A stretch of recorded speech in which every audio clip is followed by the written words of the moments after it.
टाकायचे नसते तर 20 तारखेला काळजीपूर्वक मतदान करा, महाविकास आघाडीला मतदान करा, नाहीतर 23 तारखेला गुजरातमध्ये फटाके फुटतील। हे राज्य आपलं आहे, राज्य मराठी माणसाचं आहे, राज्य 13 कोटी मराठी जनतेचं आहे।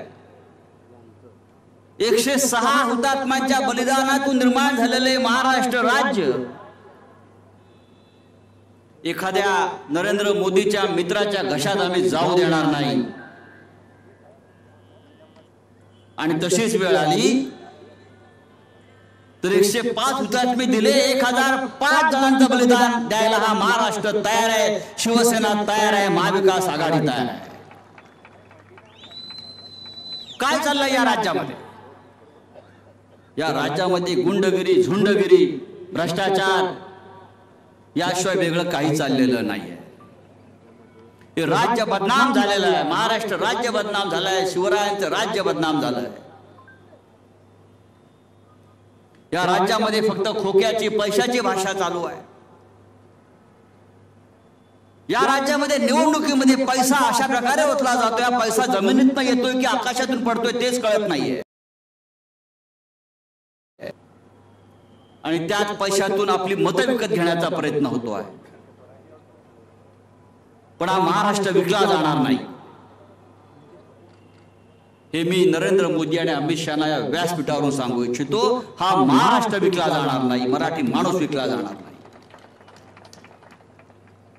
आज उद्धव ठाकरे साहेब महाराष्ट्राच्या कानाकोपऱ्यात फिरून आले, त्यांच्या सभांना तुफान प्रचंड प्रतिसाद मिळतो आहे। शरद पवार साहेब फिरतात महाराष्ट्राच्या कानाकोपऱ्यामध्ये, कालपासून राहुल गांधी, प्रियंका गांधी आलेले आहेत आणि 2 दिवसापासून अमित शहा आणि मोदी महाराष्ट्रातून गायब झालेले आहेत।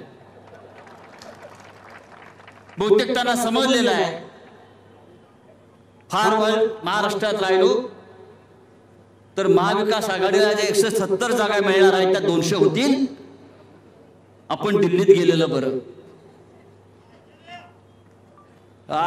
एक जोकर येतोय भगवे कपडे घालून, बिचारा आमच्या भगव्या कपड्याचा अपमान करतो हा योगी आदित्यनाथ। तिथे त्याच्या राज्यामध्ये काल 12 नवअर्भक जळून मेली, इस्पितळाला आग लागली, 12 अर्भक जळून मेली आणि हा महाशय मुंबईमध्ये प्रचार करत फिरतोय आमच्या विरोधामध्ये। इतका निर्लज्ज आणि निर्घृण राज्यकर्ता आम्ही पाहिला नाही। काय म्हणे प्रचार काय त्याचा, बटेंगे तो कटेंगे, अरे तुझ्या बापाला पाहिजे ते आम्हाला बाटायला आणि काटायला। हम बटेंगे भी नहीं, हम कटेंगे भी नहीं, हम 23 तारीख को तुमको फाड़ेंगे फटेंगे तुम्हारी। आप देखो 23 तारखेला हा निर्धार, हा निश्चय आपण पक्का केला पाहिजे। नरेंद्र मोदीला त्याची जागा दाखवायला पाहिजे, अमित शहाना त्याची जागा दाखवायला पाहिजे, त्यांना सांगायला पाहिजे या तुमच्या ज्या घोषणा आहेत ना पोकळ, एक आहे तो सेफ आहे वगैरे, तुम्ही महाराष्ट्रात येणं बंद करा। महाराष्ट्र सेफ आहे आणि सेफच राहील। मला या तुमच्या देवेंद्र फडणवीसांचं आश्चर्य वाटते, त्यांच्यावरती उपचाराची गरज आहे। काय त्यांच्या डोक्यावरती काय परिणाम झाले मला कळायला मार्ग नाही। निवडणूक महाराष्ट्राची आहे, महाराष्ट्राच्या प्रश्नावर बोला। काल म्हणाले महाराष्ट्रात जर आम्ही जिंकलो तर पाकिस्तानवर जाऊन झेंडा फडकवू। अरे संबंध काय? निवडणूक महाराष्ट्राची आणि पाकिस्तानवर जाऊन झेंडा फडकवू? अरे नागपुरातला तुझा झेंडा खाली उतरतोय मी सांगतो, आणि एवढी हिम्मत आहे तर मणिपूरला जाऊन झेंडा फडकव। गेल्या 8 दिवसापासून तिथे मंत्र्यांच्या घरावर हल्ले होत आहेत, आज मुख्यमंत्र्यांचं घर जाळलं तिकडल्या, काल 5 तरुण मुलींवर बलात्कार झाले रस्त्यावर, तिकडे तुमचा झेंडा फडकत नाही आणि पाकिस्तानवर झेंडा फडकावायला चाललेले आहे।